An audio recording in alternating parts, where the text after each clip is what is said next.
How's it going, Talk Forest TV? My name is Jack, and welcome to my preview for Nottingham Forest versus Estoril in our second game of our, Portuguese, let's call it a Portuguese pre-season tour. First pre-season game over in Portugal didn't really go to plan scoreline-wise, where we lost 3-1 to Fulham. I didn't watch any of that. I've not really seen any of it. I've had quite a busy weekend, and I was unable to watch it at the time. I've not really seen any of it. Been very busy watching the Lionesses and one thing and another, so I've not had a chance to watch that. But chance now then in this pre-season game to try and notch our first victory of the pre-season period.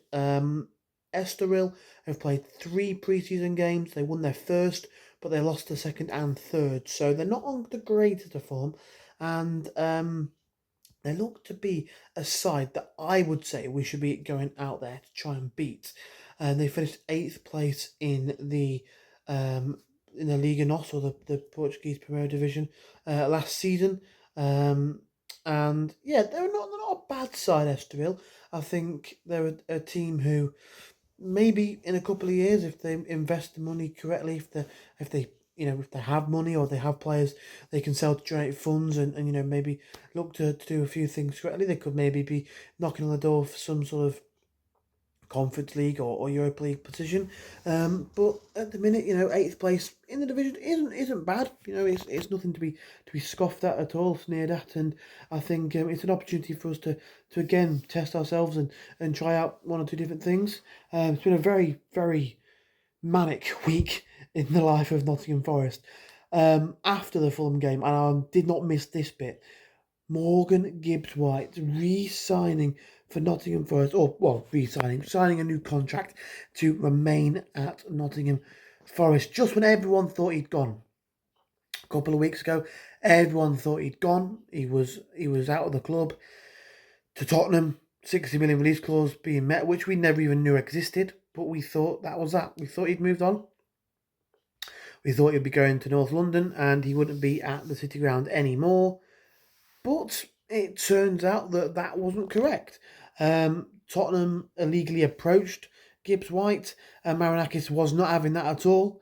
The big man stepped in and has offered him it says record contract for him to stay at the football club. So, yeah, that's massive news.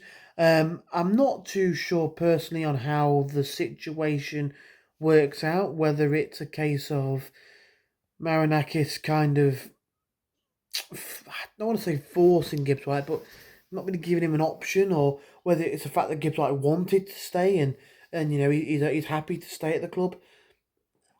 I don't know, but I think it's a real opportunity for us to really keep hold of him now, build around him, build a side that's going to really have him at the heart of it, and be one that we can look at going forward as a football club, a football team with Morgan Gibbs-White at the heart of it, which is huge for us today. Obviously, and Ndoye got the "here we go" confirmed from Fabrizio Romano, which looks to be £40 million plus add-ons, which, saying that we sold Langer for 55 million could prove to be a good bit of business. It is one of the more expensive signings that we've ever made. I think he might be second actually behind Gibbs-White.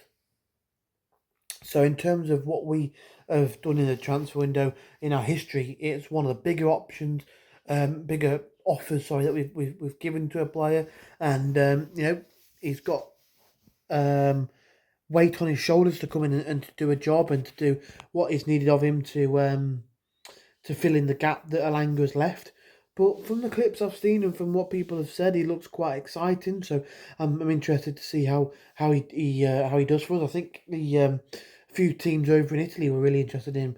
The Serie A champions wanted him, and instead he decided to come to Forest. So that shows that we've got pull now. We've got a decent pull in the transfer window, and it's an opportunity for us to make a statement and say, look, this is the kind of player we can pull now.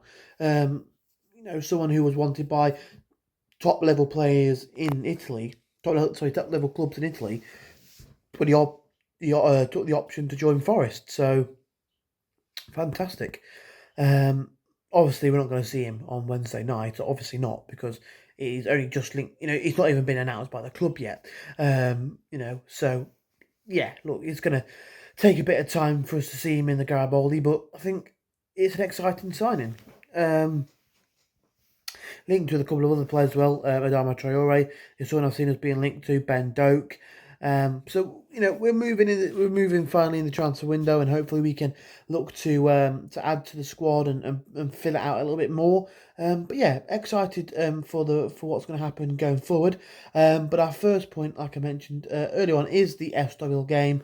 And yeah, I think it's an opportunity for us to build more match fitness, match sharpness. I want to see something a little bit better in terms of the scoreline, and hopefully we can be a bit more, um, you know, on it in that regard. We've only scored one goal in our 3 games in pre-season so far. We were critical with a header against Fulham, no goals in the first 2, and it's only 3 goals conceded as well. We hadn't conceded before the Fulham game, so hopefully that's not a reflection of what the season's going to look like if we lose 3-1 to Fulham. But yeah, I think it's an opportunity against Estoril to have a look at different things. As always, you would do in a pre-season game. Try a couple of different players out. Maybe Nuno's looking at maybe going with a different style of play, different formation, so he has an opportunity to do that. But yeah, I'd like to see something of Ego Jesus and João Cunha, if possible. See more of them, and get them familiar with the team heading into the season. Yeah, I think Estoril are a side that we probably should be beating. A team, if we're going to do well in the Europa League, we need to be beating teams of their calibre, because I think the teams we're going to be playing are mainly going to be ones probably a little bit better than Estoril, are going to be the ones in and around the area where we want to be in the Europa League come the end of the league phase. So it's an opportunity for us to really test ourselves against a team who maybe isn't quite of the level of what we would need to face in the Europa League, but one that we can really, sort of have a look at and say, right, if we can do this against them, then it means that we'll be able to do something similar in that competition in the Europa League. So yeah, looking forward to this one. I think it's an opportunity for us to really make sure that we are fully fit and have match sharpness. I think the results are good and the performances are good, but getting back to match sharpness, they've had a good couple of months off now, from sort of middle of May to middle of July, so that's 2 months that they have been able to unwind a little bit and that sort of thing. So now it's all about getting back to fitness and getting back to being full strength in that regard. So yeah, a good run out would be good to see. There's been a few players that I've noticed that we've sort of had in lineups. Sort of, is it Carmona and a few? Is it Carmona? I think that's how you say his name, and a few others that maybe we might not even see at all next season. They could be shipped out on loan, but yeah, it'd be interesting to see what they can offer and how they can apply themselves to the squad, if you will. But yeah, again, a pre-season friend like this, I'm not too bothered about the result. Of course, I want us to win and I want us to do well and I want us to be winning games, but I'm not overly precious about the result. I think fitness and the way that we're playing is more important, familiarity and that sort of thing. But yeah, I think we can win it. I think we should be winning it. I'm going to say 2-0 Forest. I feel like we're going to keep a clean sheet in this one.